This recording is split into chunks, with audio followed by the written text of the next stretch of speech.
दिनेश जिन्होंने बड़ी लड़ाई लड़ी सरकार से, सिस्टम से, और जिनकी भावनाओं को रौंदा गया, कुचला गया। आपकी बेटी थी, हमारी बेटी थी, हरियाणा की बेटी हैं।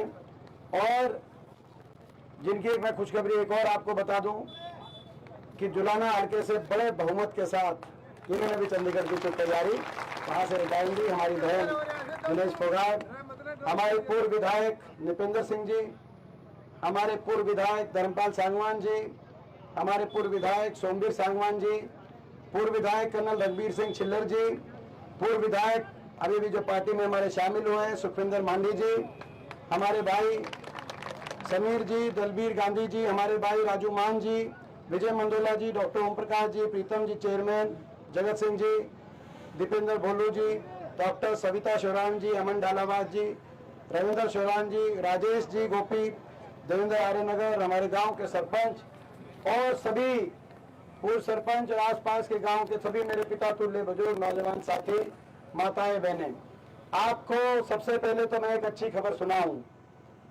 हरियाणा के कोने कोने में मुझे जाने का अवसर मिल रहा है पिछले जब से चुनाव शुरू हुआ है, और हरियाणा के कोने कोने से एक ही आवाज आ रही है, बीजेपी की ये सरकार जा रही है, हुड्डा साहब के नेतृत्व में कांग्रेस पार्टी की सरकार आ रही है। आपकी पूरे हरियाणा में जो बीजेपी ने 10 साल जो कुशासन किया, हर आदमी को परेशान किया, आज हरियाणा के माहौल की रिपोर्ट आप तक भी पहुंच गई होगी। घुमा दिया कि नहीं घुमा दिया सिस्टम? घुमा दिया। ये सिस्टम घुमाया आप लोगों ने, छत्तीस बिरादरी ने, क्योंकि इन्होंने बीजेपी ने बहुत नुकसान किया हरियाणा का। जो हरियाणा देश में विकास का, खुशहाली का प्रतीक था हमारा प्रदेश, आज 10 साल की बीजेपी की सरकार, इस खट्टर सरकार के बाद यही हरियाणा आज देश में नंबर 1 पहुंचा दिया, बेरोजगारी में नंबर 1 बना दिया, नशे में नंबर 1 बना दिया, अपराध में। आज ऐसी स्थिति बन गई हरियाणा के अंदर, आप देख रहे हैं महंगाई ने, भ्रष्टाचार ने, कुशासन ने, विकास का कोई काम हुआ नहीं इन 10 साल में। मैं आपसे पूछना चाहता हूं, बाड़ा हल्के में या दादरी में विकास का कोई काम हुआ देखा भाई आपने 10 साल में? अपने हल्के में खट्टर साहब को आता देखा भाई 10 साल में? किसी का मान सम्मान करते देखा भाई 10 साल में? तो बताओ, सरकार का काम होता है काम करना और जनता करना। और ये ठीक कह रहे भाई कि मान सम्मान तो दूर की बात है, इन्होंने तो अपमान किया, नजरअंदाज किया जनता को, हरियाणा की जनता को जनता मान के ही नहीं चले, हरियाणा की पहचान ही बदल दी। ये हरियाणा जय जय का प्रदेश था, वहां ना जय जवान छोड़ा, ना जय किसान छोड़ा। ये हरियाणा जो जय नौजवान, जय संविधान का प्रदेश था, वहां बाबा साहब के संविधान को कुचलने का काम इस पार्टी ने किया, बीजेपी पार्टी ने किया। और हर वर्ग का अपमान, कोई ऐसा वर्ग नहीं जिसको सड़क पे ना आना पड़ा हो इस सरकार में, और कोई ऐसा वर्ग नहीं जिसका अपमान ना किया गया हो। 5000 स्कूल मर्ज कर दिए, बंद कर दिए, 500 स्कूलों में छोटे छोटे बच्चों को धरना देना पड़ा। देश के इतिहास में शायद स्कूल के बच्चों को धरना कहीं ना देना पड़ा हो। स्कूल के बच्चों से लेकर सरपंचों तक, कर्मचारियों तक सरपंच आपने जिताए थे, बड़े आत्मविश्वास से, बड़े गौरव से सरपंच चंडीगढ़ गए थे, बड़े सिंगर के लिए अपनी बात पूरी करा के आएंगे। गए थे कि नहीं गए थे? मगर आपने देखा कर्मचारी और पेंशन स्कीम के लिए गए, आशा वर्कर, आंगनवाड़ी हमारी बहनें गई, उन पे कितना अत्याचार, लाठियां बरसी। जो वर्ग गया उसी पे लाठियां बरसी। जनता को जनता ही नहीं माना। 750 किसानों का अगर कुर्बानी लेने वाली कोई सरकार देश के इतिहास में, कोई सरकार अगर लिखी जाएगी तो बीजेपी की सरकार लिखी जाएगी। 3 काले कानून के लिए, अदानी जैसी कंपनियों के हवाले किसानी को देने के लिए आपने, हमने मिलकर लड़ाई लड़ी सबने, और 3 कानून वापस लेने पड़े, मगर 750 किसानों के घर उजड़ गए। और आज भी बीजेपी की पार्टी, बीजेपी के कई सांसद, मैं देख रहा था, इनकी एक सांसद कंगना रनौत का बयान आया हुआ है, बीजेपी उनके माध्यम से कहलवा रही है, बयान आया हुआ है कि समय आ गया हरियाणा में बीजेपी जीतेगी और 3 कानूनों को वापस लाएंगे, उन 3 कानूनों को वापस लागू करेंगे। मैं बीजेपी वालों को कहना चाहता हूं, प्रधानमंत्री जी को माफी मांगनी पड़ी थी। हरियाणा में कंगना जी जो आप कह रहे हो बीजेपी जीते हरियाणा में तो हुड्डा साहब के नेतृत्व में कांग्रेस बड़े बहुमत से जीतेगी, और आप 3 कानूनों को ले आना, दोबारा से माफी मंगवा देंगे, ये हमारी गारंटी है भाई। आप ले आना दोबारा से 3 कानून। मगर ये सही है ना, ये हरियाणा है प्रधान। ठीक बात है, ये हरियाणा किसान के साथ कितना बना, लेकिन आपने देखा घमंड, इतना घमंड की सहानुभूति के दो शब्द आज तक बीजेपी के किसी मंत्री सांसद के मुंह से नहीं निकले, किसी नेता के मुंह से नहीं निकले। ये कह सकते थे कि किसान की बात नहीं मानते, लेकिन कम से कम ये कह सकते थे कि 750 घर उजड़े हैं, किसी का बेटा था, किसी का बाप था, किसी का घरवाला था, किसी का भाई था, हमें दुख है इतने घर परिवार उजड़ गए, लेकिन सहानुभूति भी नहीं। आपने देखा क्या कसूर था हमारी बेटी का, क्या कसूर था हमारी बहन का, 6 ओलंपिक विजेता हमारी बेटियां, क्या कसूर था हमारी बहन विनेश का, क्या कसूर था साक्षी मलिक का, क्या कसूर था इन बेटियों का। अपने ने न्याय मांग रही थी, अपने ने न्याय मांग रही थी, दिल्ली की सड़कों पे 6 महीने तक घसीटने का काम हुआ इनको, FIR तक दर्ज नहीं करने दी सरकार ने।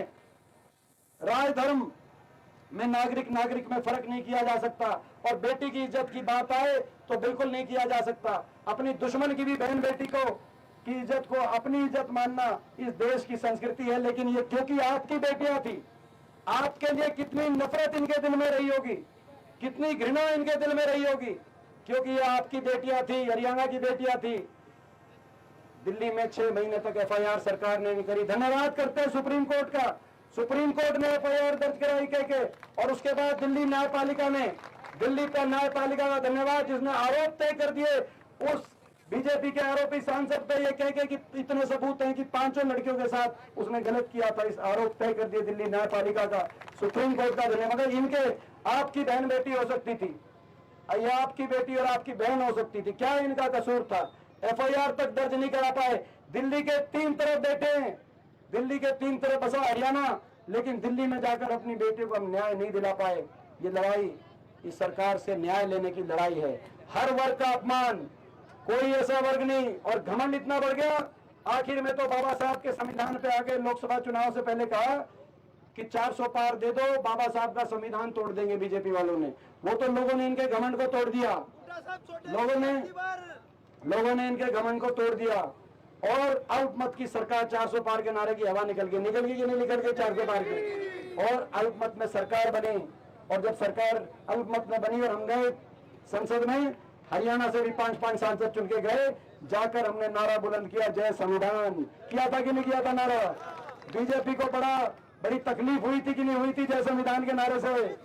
आपने देखा, ये ऐसी सरकार है कि आज पूरे प्रदेश में इन्होंने उलझा दिया, लोगों को उलझा दिया, किसी को प्रॉपर्टी ID में, किसी को फैमिली ID में, किसी को पोर्टल में, और नौजवानों को उलझा दिया कच्ची नौकरी में, CT में, अग्निवीर में। उलझा दिया कि नहीं उलझा दिया सबको?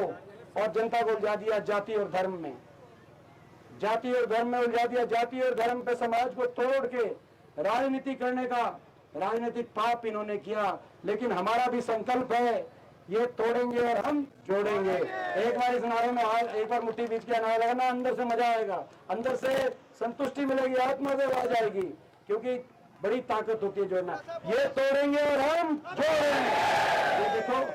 ये देखो, क्योंकि ये इंसानियत का नारा है, ये भगवान की दी हुई का नारा है, ये इंसानियत का नारा है। तो भाई अब आपकी सरकार पूरे प्रदेश में चारों तरफ आपके पक्ष में माहौल है, और बारडा हल्का, इस हल्के की तरफ पूरा देश देखेगा। हमारी बेटी का हल्का है, हमारी बहन का हल्का है, और भाई ये यहाँ पूरा देश देखेगा। मैं आपको एक और बात से सावधान करने आया हूं, बीजेपी ये शातिर है पार्टी, साम दाम दंड भेद का प्रयोग करती है ये पार्टी, साजिशें रचने में माहिर है ये पार्टी। उस साजिश का शिकार बहुत लोग हुए हैं, बीजेपी की साजिश का शिकार, साजिशों का शिकार विनेश भी हुई है, फाइनल में पहुंच के रह गई। और साजिशों का शिकार मैं भी 2019 के लोकसभा चुनाव में हुआ था, जब रात के अंधेरे में फौज के पहरे में 4 बजे मेरा रिजल्ट डिक्लेयर किया था कि नहीं किया था। अब इन्होंने नई साजिश चली है, नई साजिश बीजेपी ने चलाई है। आपको ने देखा होगा, JP दलाल जो इनके मंत्री हैं, जो लोहारू से चुनाव हार रहे हैं, उनका बयान आया कि लोग कितने ही खिलाफ आ जाएं, हम कैसे न कैसे जन भावना को धोखा देकर सरकार बनाएंगे। आया था कि नहीं आया था बयान?